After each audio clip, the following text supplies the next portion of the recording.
Hells! We can't just leave. They're kin! I'll not gamble our lives, our futures, on people who are as good as dead. We must leave for Baldur's Gate at once. Can we all just take a moment, please? What's the point in blazing spells if we don't bloody use them? We should stay! These people aren't fighters. We can help! Or yell louder. That's fine too.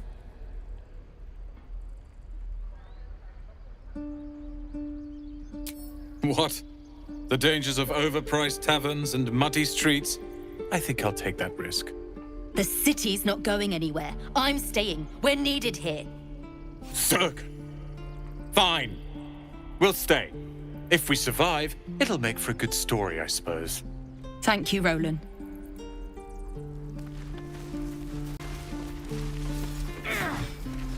Children! Go on. Give me a best shot.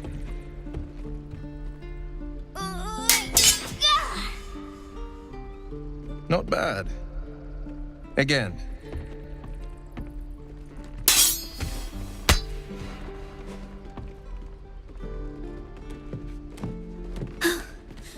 I can't do it.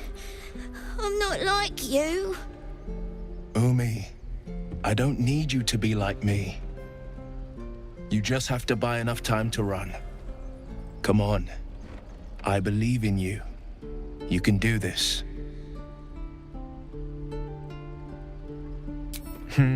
You're on the right path, Umi. Go on now. Practice what you've learned. Well met. The Blade of Frontiers at your... The man's smile bends downward, and his thoughts become yours. You are the Blade of Frontiers, racing through the wastes of Avernus. Just ahead, a diabolical figure, red skin, single curled horn, blazes with flame, bloodied great axe held high. Hell's great fires. You were on the ship. Doomed to shed our skin and become a lithid, or so the stories go. But we haven't sprouted any tentacles. Not yet, anyway. Could just be good luck. I'm not so... Your minds collide once more. Will chases the fiend ignited with rancor. She is an infernal war devil. A threat to the living. Evil incarnate. Shit! You saw her. Advocatus Diaboli. Advocatus Diaboli. A devil's advocate. A champion in the blood war between diabolical forces and demons. That ship sailed the Styx already. All I can hope for is to limit the damage. Her name is Karlach, an archdevil soldier I swore on my good eye to kill. I tracked her through the hells to the Mind Flayer ship, but the damned Illithids infected me before I could end her. She's out there now, preying on the innocent. I don't kill her, she'll leave behind nothing but a trail of corpses. An excellent suggestion, but your party's full up. Still, when the time comes, call for the blade. I won't be long to answer. A splendid plan. We'll talk more there.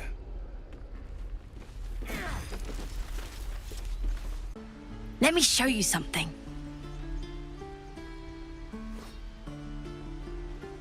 Go on. Take this ring. It's lucky. Call it. Heads or tails?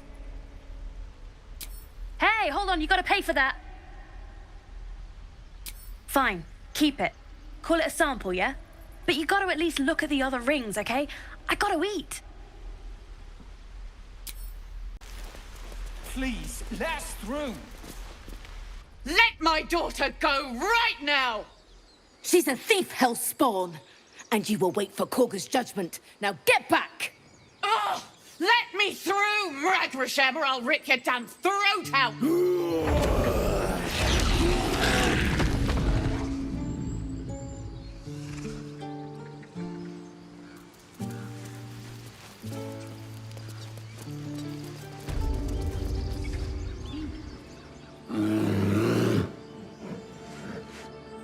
Calm, Magrin. Give them a chance. You, get back!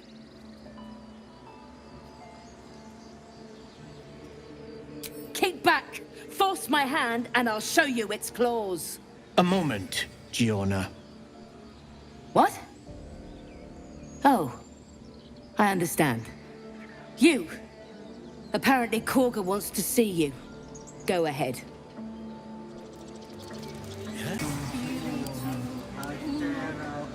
Ah, my good friend. You were at the gates just now, no? When the goblins came? You saw them up close? A few questions, if you please. There's no overstating my interest. Glory. Now then, how would you describe that particular batch of goblins? Size, nature, distinguishing qualities?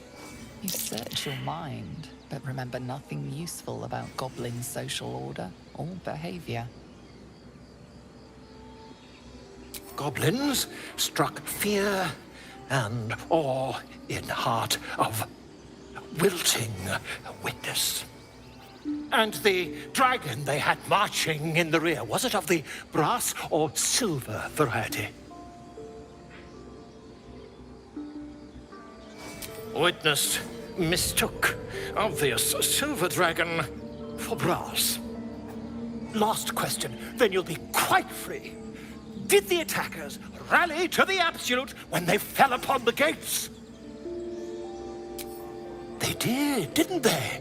Oh, curious. Oh, curious indeed. I've interrogated one, a captive in this very camp. She reports they've abandoned their god Maglabiet in favor of someone called the Absolute. The scandal! Ah, but is superstition all? These goblins are informed by a kind of strategy anathema to their kind. I, for one, intend to get to the bottom of it. I'm just preparing to head to their camp as we speak, in fact. If you'll excuse me, I ought not to dawdle. Oh, never you mind. Who needs mercy when you've a quick tongue, And an invisibility potion stashed in your back pocket? Until we meet again.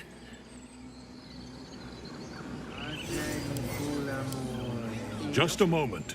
This man is recording my story. I am far from home. As the colourful man starts scribbling, the bear sneaks a quick look at the page. His brow furrows. Incomprehensible squiggles surround a crude sketch.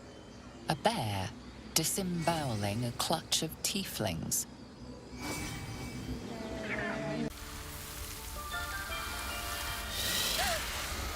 Please.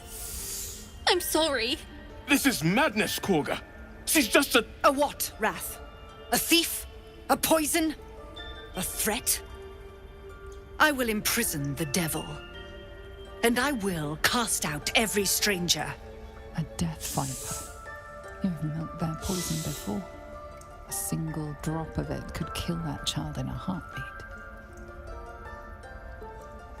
Girl? You mean parasite? She eats our food, drinks our water, then steals our most holy idol in thanks. Wrath, lock her up. She remains here until the rite is complete. And keep still, devil. Tila is restless. Come, Korga. We took back the idol. Surely... Do it. The snake's hiss of approval reveals its intentions. Should the child struggle, it is poised to strike. The death of a child. A timeless tragedy that never grows old.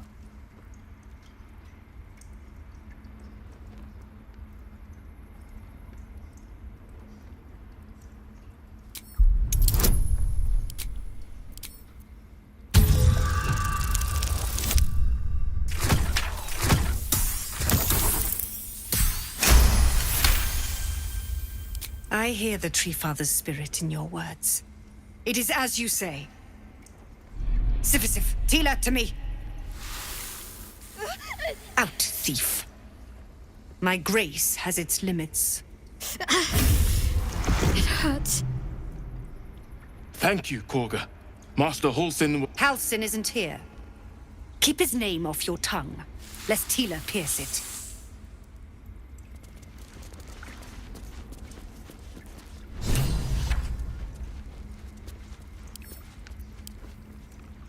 That woman has more venom in her heart than a snake in its fangs. But at least the child is safe. What is youth if not a time to be forgiven for one's transgressions? Couldn't agree more. The girl wasn't innocent, but that doesn't mean she was guilty. One who tried to steal from us. I know that look. You're wondering why I was in pain before. Let's just clear the air about that now. It's just an old wound that hurts me from time to time. Nothing to be concerned about. It's nothing to do with the tadpoles, at least, in case your imagination is in danger of getting away from you. It's just something I have to live with. Quite a lot, if I'm being honest. But it always passes quickly, so I can manage.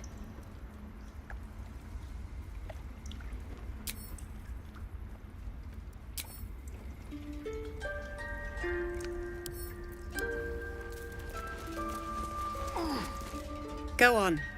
Say it. You think I'm a monster?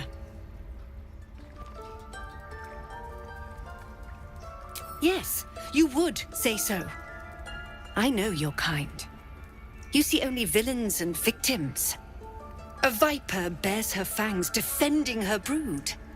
I call her mother. You call her monster. No matter. I took back the idol of Sylvanas, and the rite is resumed. We will seal the grove, free from harm, free of intruders.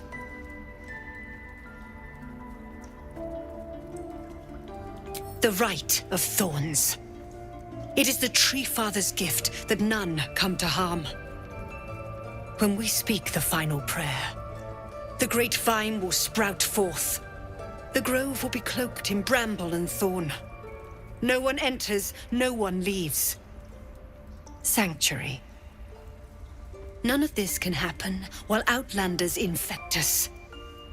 Sylvanas demands that we choke them out. A disease of the flower must not reach the root. Pluck the petals, sever the branch if you must, but cut out the rot before it infects the whole of the wood. Teachings of Sylvanas. You must agree. Words I heed to the letter, to keep my brood safe. You showed great mettle at the gate. The mettle of a skilled sword for hire. I want you to provide your services to Zevlor. Offer to guide the Outlanders out of the grove. I'm sure they'll reward you well. They're to be gone before final prayer. If they are not, the Viper must strike. You will do more than speak. This tale ends but one way. With the Outlander rot cleansed, and the grove forever shrouded. I don't want to kill anyone, but I won't let this grove be harmed.